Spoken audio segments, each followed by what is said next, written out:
Vous allez entendre un Vladimir Poutine en colère, comme on l'a rarement entendu. Il a visé directement l'Occident, les États-Unis. Il a annoncé la fin d'une époque qui est dominée par nous, tout simplement. Écoutez-le.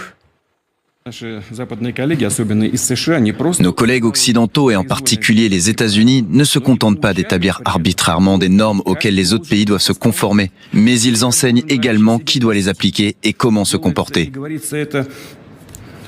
Tout cela se fait et se dit généralement de manière ouvertement grossière.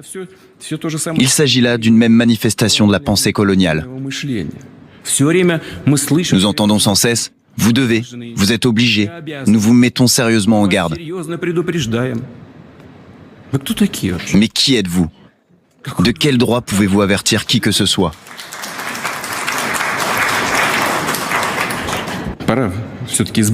Il est temps de se débarrasser de cette mentalité coloniale.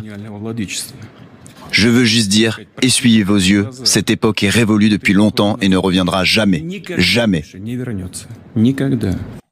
Cette époque du colonialisme américain est disparue depuis longtemps, elle ne reviendra jamais. Mais ça porte, hein. Jamais. Ça porte énormément. En Afrique. C'est exactement ce que... mais vous savez, les années... Que les pays du Sud veulent entendre. Bien sûr. Pas tous, mais beaucoup.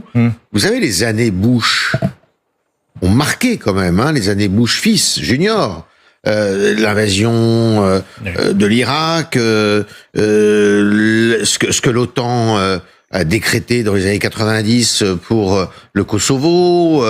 Il y a énormément... Vous pouvez mettre la Libye dedans. Hein. L'initiative en Libye, franco-anglo-américaine. Tout ça, ça a marqué beaucoup de pays.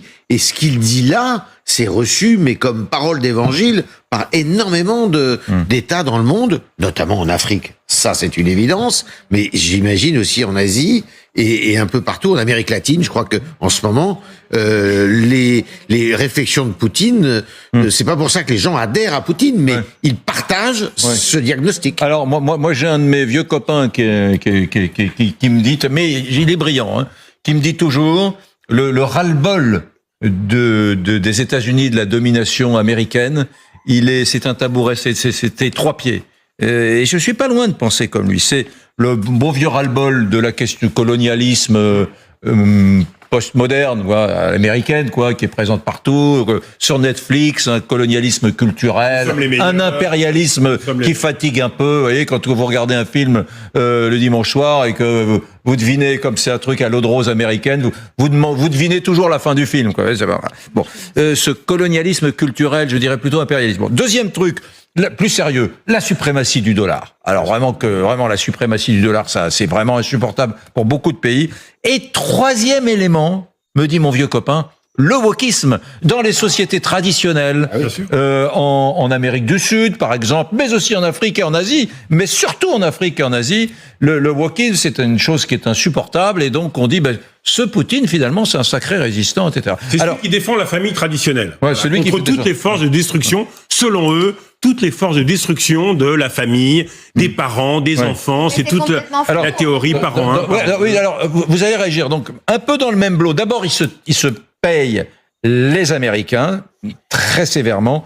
Ensuite, il décide, Vladimir Poutine, de s'emplâtrer les Européens. Nous n'allons pas nous imposer à l'Europe si elle ne veut pas de nous. Nous ne la rejetons pas, nous ne nous fermons pas à elle. Vous avez demandé si nous étions désolés ou non. Pourquoi devrions-nous être désolés? Ce n'est pas nous qui avons fermé la porte à la communication commune. C'est l'Europe qui se ferme à nous et crée un nouveau rideau de fer.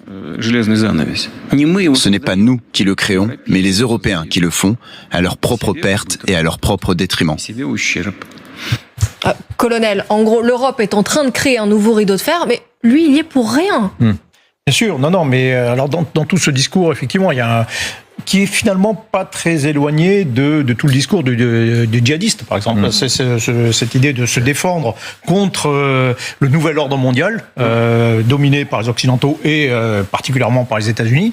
Et le djihad, c'est ça, c'est une réaction, c'est une défense déjà contre la mondialisation et contre tout ça. Et donc c'est un peu sensiblement le même discours, à part qu'il est porté maintenant par des États, et la Russie en premier lieu, contre à cette différence près, comment dire. Moi, ce que je retiens toujours dans ce discours, c'est son côté négatif. C'est-à-dire qu'il n'y a pas, au moins à l'époque de l'Union soviétique, il y avait quelque chose. Il y avait une alternative. Il y a une alternative, un autre modèle de société. Là, il n'y en a pas d'autre, à part la fracturation du monde en groupes, en civilisations partagées, qui ressemble un peu à la fracturation des années 30. Mais sinon, il n'y a rien d'autre. Il apporte strictement rien de plus. Je vous écoute et je vous observe. Je me dis non, mais c'est pas. Vous n'êtes pas sérieux là quand vous êtes en train d'analyser ce délire.